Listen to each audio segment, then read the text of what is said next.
Hello, and welcome to Freedom Talks. I'm Bree Schultz, and my family and I have been coming to this church for 6-7 months now, something like that. Has it been longer than that? Well, we've been coming here for a little while, and I'm really excited I get to share my testimony, but then again, I'm also a little bit nervous because I'm going to share a lot of stuff that some of the things only my husband has ever found out about me, so it's a big step for me. Anyhow, I was born in a small town in International Falls, Minnesota. I am the fourth child in my family. If you guys, nobody really knows, International Falls is like a dot, and you can actually cross over into Canada when the lake freezes over. So it's really, really cold. Anyhow, just a side note. My mom had another boy after me, and then when I was 3-4 years old, my mom got pregnant again. I was super excited. I've been praying so hard for a sister to play with me. But just as my mom began her second trimester, she miscarried. I was heartbroken, and in my little mind, I didn't entirely understand what was going on or why. All I knew was that I had prayed, my mom got pregnant, and then that had gotten taken away. All I could figure was that God didn't want me to have a younger sister. Fast forward to 6, my parents decided we needed to move away from the tiny little town and go somewhere that had better and more opportunities for us kids. After some job searching, my dad got a position with the same company, but a different branch in St. Helens, Oregon. We wound up living in that area for the next 10 years. I went to art school, I nannied after school, all the normal stuff kids do. My mom's parents had never been around since they lived in California, but after we moved to Oregon, they would come see us. They would park their RV in our driveway and stay a month at a time. Finally, they just went ahead and bought a house nearby. During these years, my parents had 3 more kids, 2 girls and a boy. That's right, 8 kids. When I was 11, one of my sisters started saying strange things and doing inappropriate things to her dolls. It was so odd and unnatural, so we started asking questions. After talking to my aunt, it was confirmed her girls were saying similar things. My grandfather had been sexually abusing not just my sister, but my cousins too. I understood then why he had always wanted me in his lap where his hands could drift, or why he was always trying to reach up my shorts. At first, I felt bad when I tried to get away when he would make me feel uncomfortable. It just hadn't made sense to me that he would act that way, but my dad and brothers never did. However, after it all came out, I no longer felt bad for feeling the way I did. The following months were difficult while the healing process began. My mom had to spend a lot of time caring for my sister, so I stepped up and helped where I could. Quickly took on more responsibilities. And when my mom had to leave to run errands, I was the one that had to help my sister get through the terrible flashbacks. I felt like every day we were just trying to survive. Then another sibling started having memories, and then another. I felt like we were in a pit, and we were struggling to get out, and it wasn't even something we had done. This healing process went on for several years, but thankfully the memories and all the outbursts grew further and further apart. Right before I turned 16, my dad lost his job. The mill branch he worked for shut down. He went looking for work, and there were only 2 that were able to pay him what he needed and had the right benefits. Problem was, he threw out his back and wasn't able to go view these places. One of the places was within the same company, and so he would be able to continue with his retirement, his benefits, stuff like that. And so if he stayed with them, so that's the one he chose. And 2 months later, we show up in Jackson, Alabama, yet another small town. Through our new neighbors, we met the Seifrieds. I was into Civil War reenacting during this time, and they were the only ones in that town that did it also. Isn't it crazy what God will use to bring people together? Yeah. It is, because I had done that with some other friends before moving to Alabama. And I enjoyed it so much, and I had only done it for a short period of time.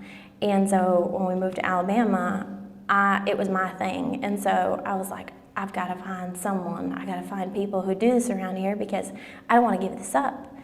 And so I talked to anybody really, just trying to find out, was there even a group that did this in Alabama? Because I'd come from Oregon. Well, anyhow, it was our neighbors. They were like, you know what? I think I remember. There's this family that does this. Well, anyhow, these people are still very much in our lives, and they've become very important to us. So it's just kind of cool. God will use the little things that you don't think really matter. I went to a couple of reenactments with them, and as I got to know them, I found out that the mother had a salon. And in Alabama, you can apprentice at 16 to get your cosmetology degree. I was also in a long-distance relationship with a young man who still lived in Oregon. He was 20, but had no ambitions in life. That in turn frustrated me, and in an attempt not to be like him, I took the opportunity to train as a hairdresser just so that when I graduated high school, I would have a trade as well that I could use to put myself through college. He and I obviously didn't last. But I did get my training, and by the time I graduated high school, I had my cosmetology degree and had fallen in love with doing hair. We moved a little further south not long after, just to be a little closer to Mobile, and more opportunities for jobs and schooling for us kids. I took a job at a salon in Mobile and built up a pretty decent business. Unfortunately, the owner wasn't very good with money and filed bankruptcy a couple of months before Christmas. I, like a dummy, had allowed her not to pay me for the last couple of weeks, trusting she would take care of it. I got burned. I was so frustrated about the whole thing, I said, forget it. I took December off and then went looking for a job in childcare. I got a part-time position at a daycare in Daphne, Alabama. I'd already planned on moving to that area anyhow, so it just made sense to get jobs in that area. I needed to get a full-time job because I couldn't yet afford to get my own place like I had planned. So I put my resume in at several places for another part-time job. I wasn't going to even try to go back into a salon. But after a bit, without any response to my applications, I threw a Hail Mary and applied at a salon. Before I did so, though, I told God that before I would go back to doing hair, it would have to meet all of these stipulations.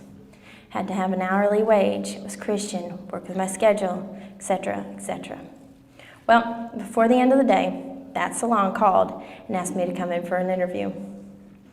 I agreed, thinking that there was no way all the stipulations would be met. Well, by the time I left that interview, every single one of those were checked off. All right, I guess I'm going back to doing hair. Within a couple of months, they asked me to come on full time. It was a high-end job, and I could make more money there. So I said goodbye to my daycare babies and went to full-time work there. I was finally able to afford to move into a place, and me and a friend got a house to rent together just up from the Fairhope Pier. During that time, I started working out. I discovered that when I got stronger, I was in far less pain when I got home from work. And not only that, I was able to take my more athletic build and make it curvier and more attractive. I had liked guys all through high school and the last couple of years working, but it was always under the very watchful eye of my parents. I had been brought up in a Christian and very conservative home, so in an attempt to protect me, my parents and my family were always rather involved when I would start to get to know any young man. But now that I was out on my own and feeling freer, I started seeing guys more. I would sext till late into the night, sometimes with more than one guy at a time. I lost my modesty, and I didn't even care. It was like the more attention I got, the more I needed. It was never enough, and so I would get braver and braver. Knowing I needed to save sex for marriage, I would not allow myself to go that far. And I was terrified I would end up pregnant. What is sad is that most of the guys I did correspond with were guys at my church. It got to the point that I felt like I was living two separate lives. One side lived during the day. It was the good Christian girl that went to church and did all the church things, sang on the worship team, helped in children's church and youth, or wherever they needed me. And then there was the nighttime me. I sunk into a depression. I knew what I was doing was wrong, but now I needed it. It was the only thing that made me feel good for a little bit. But then I would sink all the deeper into depression. I thought about asking for help, but the people only knew the good girl me, and if I told anyone, they would be disappointed in me. And heaven forbid if I told my parents. I went into a panic attack at just the very thought of confessing it to them. I kept up most of my secret life through my phone. It made me feel like it wasn't as real as if I were doing all these things in person, giving me a false sense of security. Even though it wasn't in person, it still stole a little piece of me. I would go out with a guy and try to do things right, not even kiss goodbye, and then I would retreat to my phone and contact the good old reliables that were always up for a good time. I lost my place. Thankfully, a friend of mine got me into kayaking. Before I knew it, I was spending all my evenings kayaking up and down the bay and less evenings conversing on my phone. I started coming out of my depression as I lessened the time spent looking for attention late at night. I got a phone call a few months after I moved out. My parents were moving to Lake Village, Arkansas. I told them to have fun with that, but I was settled and I was not leaving. I had a great job and a good church group, and in the back of my mind, I was thinking, freedom! Now, I could really do whatever I wanted to do without worrying that they would find out. They didn't like the idea of me staying behind, so they said pray about it, and that they would too. I didn't want to pray about it though, because I had a feeling God was going to tell me to go, and I didn't want that. So I explained away it all. God gave me this job, this house to rent, etc., etc., etc. Well, if you've ever tried to convince God what you want is better than what He wants, you'll know it doesn't work out too well. Finally, I said, I'll give it 6 months. I'll go and help them get settled, and then if nothing big happens, I'm going to come back. The couple of days leading up to the day we left for my parents' house, my dad's car dies. Mine is the only extra car, so he winds up having to borrow it. We moved to Lake Village into a house my parents were in the process of purchasing, only to find out that the subfloor is rotting out from under the house. So in a week, we pack everything back up and put it in storage, and my parents purchase a travel trailer and park it at the RV park. During all this, I'm still struggling with my secrets. I was still conversing late into the night with these guys, even though I had moved back in with my family. I couldn't do it in the trailer now since 5 kids and my parents were in a 26-foot travel trailer. We were practically sandwiched together. So I pitched a tent and lived in it to have my own space. A month after we moved into the trailer park, Bryson pulls in. He was sent by the state police, and he didn't plan on staying long, so he had just brought his camper down and lived in it. When I met him, I was immediately attracted to him. I felt like he was just exactly what I wanted in a man, all except one thing: he was not saved. He thought he could just get by being good enough. He and I became good friends, and the whole time we lived at the trailer park, we all hung out together as much as we could.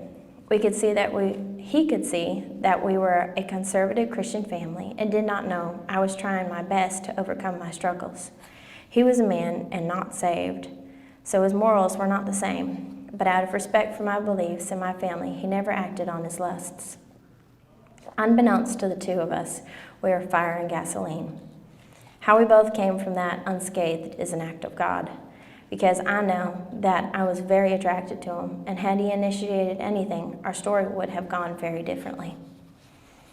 During our few months living at the RV park, I got a job cleaning houses with another lady that lived in the park, which worked out nicely, being that I didn't have a car at the time. The rest of the time I spent watching my siblings so my mom could find us a place to live. We started attending LVA and were welcomed immediately. They did what they could to embrace and help us get us settled. They even let me use the church van since I hadn't gotten my vehicle back. Through one of the ladies at the church, I found out about a small salon overlooking the lake, which was worked by 2 elderly ladies that had wanted to retire. I had not wanted to own my own salon, but there weren't any other options if I was wanting to continue to do hair and not have to travel very far to do so. So I went and spoke with the ladies. They pretty much gave me the shop and all their clientele. I spoke with the renter later that week, and he was willing to waive the fees and just let me start renting the place. And on top of that, he was willing to pay for whatever supplies I needed to fix the shop up. I knew then I was not going back to Alabama. God had made it obvious to me that he wanted me there. So I went to work. My family and some of our new friends all helped me repaint, refloor, and fix up my new little shop, even my front window. I had been asking around to find out how much it would be to get my shop name and number across the front window, and everywhere I went, the price was way too steep for me to, especially starting out. That's when I got a text from one of the ladies I had been cleaning with. Apparently, her husband worked at the signage store and was willing to do it for me at a quarter of the price. Excuse me. Isn't it amazing how God does stuff like that? He allowed that to happen, me not have a car, and the only way I could work a job in the RV park was to go clean houses.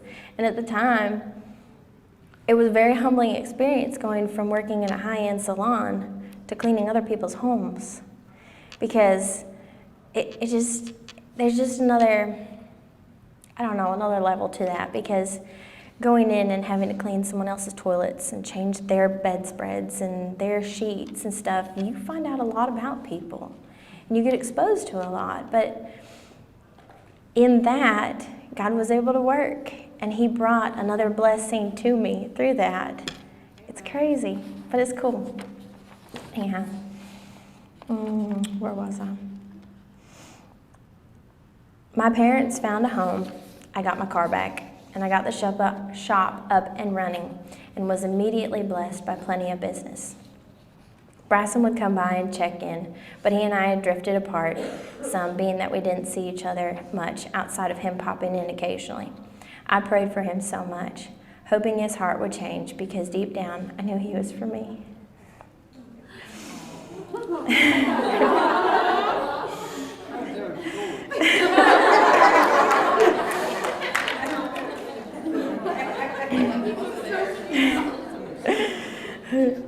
My mom knew how much I cared for him and how I felt, and so did my close friend. We all prayed and held to the hope that maybe someday he'd come around. He ended up in a relationship with a girl that lived around there, and that ended what was left of our relationship. I thought well of him and respected that he was the kind of guy that respected his girlfriend enough to cut off any other female friendships. I had somewhat overcome my struggles and had refocused on living right and doing the right thing. I had friends to keep me busy in a job that I worked hard at. I dated around some, exasperated that Bryson was out of the picture. I compromised and dated guys that were not at all right for me. I knew they weren't, and so I'd hide the relationship from my family as long as possible. Once it was discovered, though, I would be convicted and would end the relationship shortly afterwards. I got fed up and made another poor decision. I started talking to a married man. I felt awful but doing it, but I loved the attention. The correspondence got inappropriate, but I didn't care. I wanted to feel wanted and attractive. Thankfully, that interaction was short-lived. I took on another stylist at the salon, and she happened to be the new trooper's wife, Bryson's new partner in that area. Bryson would come by and get a haircut by her and pop in whenever her husband did. So once again, I was reminded of the man I was stuck on but couldn't have. The next several months were a bit of a roller coaster ride. I would go on a couple of dates with guys, but if I asked myself if I would drop them, were Bryson to get saved and come around, and I said yes, then I knew they weren't worth my time. I got better and better at controlling my struggles and found that it was no longer hard for me to say no. Bryson broke up with his girlfriend the same day she and I started hanging out. Awkward, tell me about it. But I helped her through it best I could, and she and I became decent friends. Then the day came. Bryson came to church with his partner and his partner's wife. It was one of those good services. The Lord touched Bryson. I knew it because he came back that night by himself, and he wouldn't have done that before.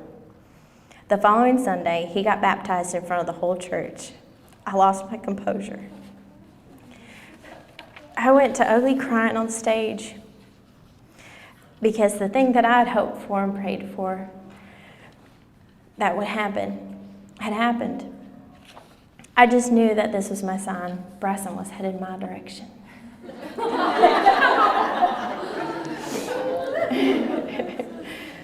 But it didn't happen.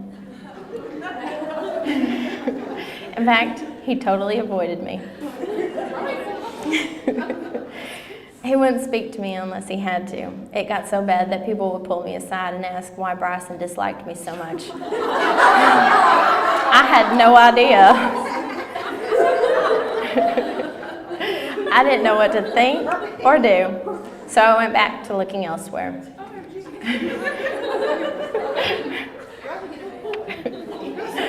Oh, he gave me a hard time, y'all. Golly. I met a really good guy. He was an area evac paramedic. We got to know each other, and the more I got to know him, the more I realized what a good guy he was. Passionate Christian and everything. I continued to get to know him over the next couple of months, let him get to know my family, and I even faltered when I asked myself the Bryson question. But in the end, the spark was not there for me in the relationship. And even though obviously, I ended up with him. And even though this guy had everything else, I couldn't see us being happy for long without that spark between us. And as much as I hated to hurt him, I ended the relationship. I had finally handled a relationship all the right ways, and it wasn't meant to be. Maybe a month or so later, Bryson started to speak to me. I took notice because he had been all but rude in avoiding me previously. I told myself I wasn't going to think anything of it. Maybe he just realized how rude he had been being. Who knows? Then one day, I had a strange character stand outside my shop and just stare while I was cutting hair. He had been hanging around my shop before, but never been brave enough to stand in the window. Being that he had gotten that brave, it frightened me. I texted Bryson. I wasn't sure what else to do because the guy wasn't breaking the law, so I didn't need to call the police, but I needed some kind of presence there to shoo this guy off. Thankfully, Bryson was just around the corner and was willing to come by. He sat and asked about the character, and my client and I told him what all had happened. He proceeded to stay and hang out till I finished up for the day. We sat and talked for another 2 hours, and then he walked me to the car. Over the next couple of weeks, he popped in almost every day just to check in on me and make sure that character wasn't hanging around. I didn't mind having an excuse to have him come by because, after all, I was still in love with this guy. He finally asked me out, and after 2 dates, he asked my dad if he had permission to date me for marriage. 2 months later, we were engaged. 2 months after that, we were married. Neither of us saw the point in waiting. We knew we were meant to be, and given our past, we also knew it didn't take long for fire and gasoline to become combustible. So instead of playing with fire, we sealed the deal and made things proper. 9 months to the day of our wedding, James Allen was due.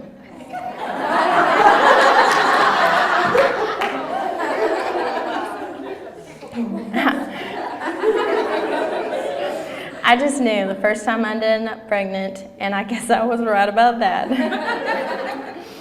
I wish I could say that this was happily ever after and everything has been great ever since, but that would be a lie. The first year of our marriage was tough. Not only were we having to get used to living with someone else, we were also from two very different ways of life, so our thought process on things would quite often differ. Then on top of that, pregnancy hormones and the apprehension that comes with becoming parents for the first time ended up swelling quite a bit towards the end of my second trimester. The nurses said I was dehydrated. It didn't make sense to me. I had been drinking so much water. Nevertheless, I did what they said and drank all the more water. Come Christmas time, I was 35 weeks, and the swelling had gotten so bad that I was wearing shoes 2 sizes bigger and would wake up with my hands and feet swollen. I called the doctor and insisted something was going on. They saw me and said my blood pressure was slightly elevated, but not high enough to cause problems. I wasn't satisfied with that and asked why was I so swollen then. They said they didn't know, but that they were going to send me home and wanted me to do a 24-hour urine sample. So the next day I show up to drop off the sample, and they showed me to an examination room. They took my blood pressure, asked me some questions, left, then came back in to take it again. At this point, I'm nervous. I tell the nurse I didn't have an appointment that day, and that I was just supposed to be dropping off the sample for the lab. She said the doctor still wanted to examine me. Next, I hear outside the door the voice of the doctor calling the hospital asking for a room for Bree. Bryson had been with me for every appointment until today, only because I insisted that I was just dropping off the lab, so there was no point in him coming. The doctor came in and announced that my blood pressure was too high and that I was to be observed for a couple of days, and if everything looked okay, they would induce me that Monday. Our timeline just got moved up 3 to 4 weeks. We called the family and told everyone. We called his work and got his days moved. Monday wound up being the longest day of my life. Fear for me and for James, and then the pain of induction. I just remember thinking, if I can make it the next hour, I'll be a little closer to having him.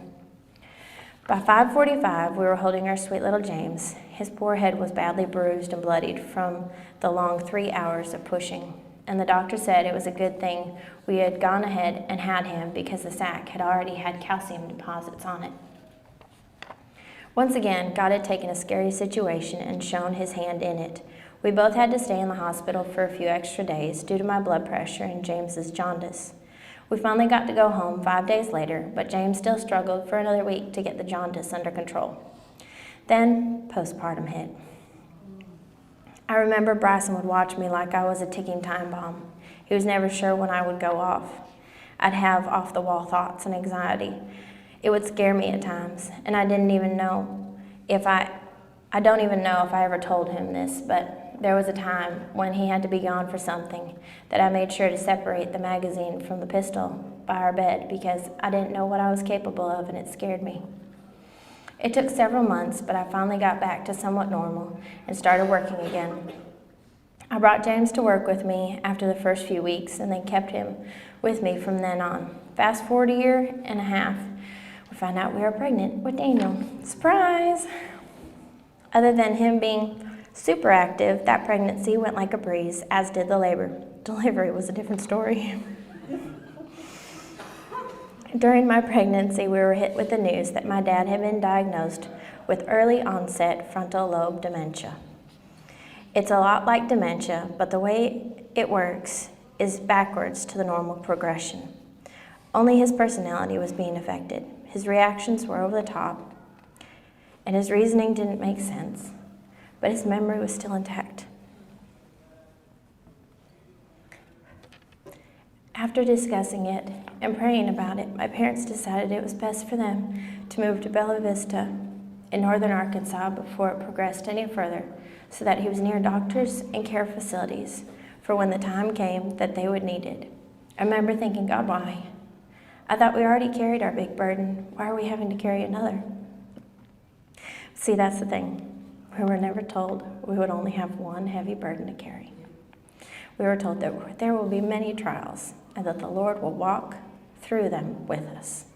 John 16:33 says, I have told you these things so that in me you may have peace. In this world you will have trouble, but take heart, I have overcome the world.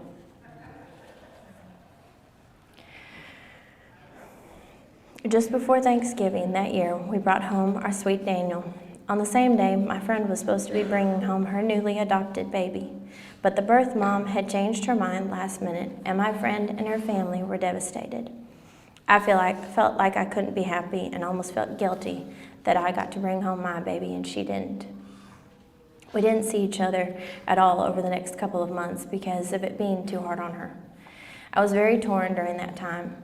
I wanted all my friends in church to be happy and excited about my baby, but the focus seemed to be only on the loss my friend had had and rallying around her. I knew she needed all the support and love, but I couldn't help but feel a little hurt and forgotten. I sent James to daycare and started bringing Daniel to work with me, just like I had James. They grew, and we got more and more worn out. Bryson's job got harder. and his commanding officers got more difficult to deal with. They would push the troopers to up their numbers and keep them away from home. Rules got more strict, and then to top it all off, they would throw in power moves just for the heck of it. I had no family to call when I needed a hand with the boys or had appointments to go to. We finally looked at each other and said, "We've got to get closer to family. We need help." So in went the transfer. After praying and weighing the pros and cons, we decided that Newport was where we needed to be. We sold our house and moved into a friend's house that had been sitting vacant for the last couple of years. It had been their mom's house, and she had passed away, and they just hadn't had the want to or the ability to clean it out. So we moved in and cleaned and sorted and painted until the house was almost unrecognizable. Thank you.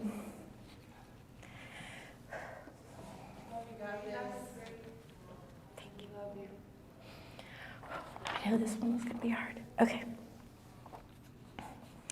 In the midst of all this, my period didn't show up. Oh boy, I was pregnant.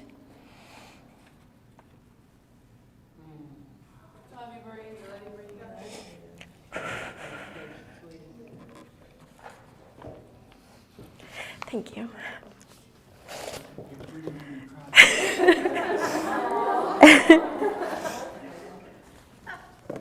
Oh.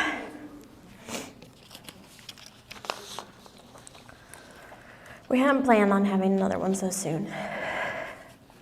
We had discussed trying for a girl only after we had moved north, not in the middle of moving. Nevertheless, we were so happy. Life is such a precious gift, and our boys had brought us so much joy.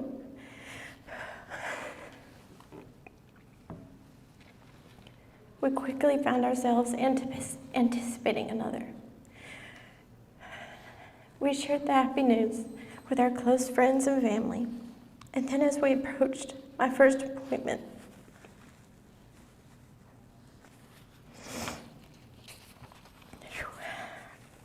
we announced it to everyone else. Having had 2 healthy pregnancies, we didn't see the need in waiting. We went in for our first checkup and ultrasound. I remember laying on my back waiting to hear that heartbeat, and it never came. The ultrasound tech said she wasn't seeing anything, but that she was going to do a vaginal ultrasound just to make sure it wasn't hiding. I knew something was wrong, and the look on my husband's face only confirmed it.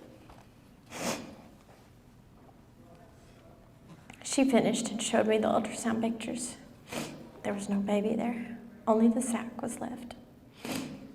The doctor saw us and offered his heart condolences and told us what to expect over the next coming weeks. He sent me home with some medicine to help my body expel the leftover sac. There's no real way to explain it to someone who has never had it happen, but the pain and heartache you feel is real, and you feel robbed. I'm so thankful for our dear friends. They would see me out on the porch in pain, watching my boys play, and would come and take them for a ride in the side-by-side so I could grieve in peace. After 4 weeks of bleeding, I contacted the doctor and asked if it was normal to bleed that long. And they said sometimes it takes a little while. They had me do a blood test, to check my HCG levels, and they were still up pretty high. So they told me to get some pregnancy tests and just check every so often to see if I quit having a positive one. I hated my body. I wanted to starve it. I didn't want to take medicine. I knew better than to not to, but emotionally, I hated it. It hadn't been able to carry my baby, and now it wasn't able to let go so I could move on and heal. I called 2 weeks later and said I was still bleeding and getting positive tests, so they brought me in for another ultrasound. Sure enough, I hadn't passed everything yet. They scheduled me for a DNC the following week. We got up and headed to Little Rock. They were an hour behind, but once they got me in, it was a quick procedure. I continued to bleed for the next week. Then it finally stopped. It was like an aching toothache. You can't wait to get it taken care of, but then once you do, you miss the feeling of it. Because even though it was painful, you still knew it was there. I guess in my emotional, messed up thinking, as long as I was bleeding, I still had a little part of my baby left in me.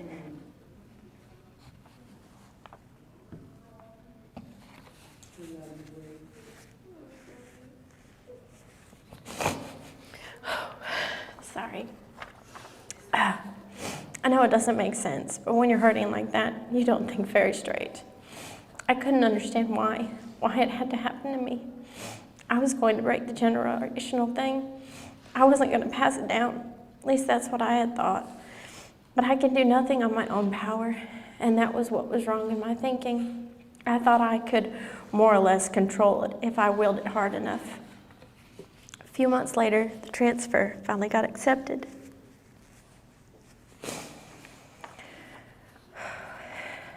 We packed up again, found a house in Newport, and began bringing loads up to our new home. It was a happy sad. We were leaving our friends behind, but we were moving to what we considered to be our long-term home. All through my life, there have been a lot of ups and downs, struggles and victories. I've been here, there, and yonder. But all through my life, even when I haven't understood or been the best follower of God, He has shown me His hand and His ability to make good come out of the bad. Not too long ago, I had a friend who went through the same type of miscarriage. I was able to empathize with her. I knew what she was feeling, and I was able to encourage her that she was going to get through it, and that there was hope, and you will make it to a day where you don't cry all the time. There are areas I still don't know why I had to go through it, or what He will use it for, but I know that He has a plan and a purpose in all of it. Romans 8:28, for I know that all things work together for good to those who love God and are called according to His purposes. There are times when I have hung on to that verse like it's a lifeline. All things, it's a promise. Everything works together for good, and that gives me hope. Thank you.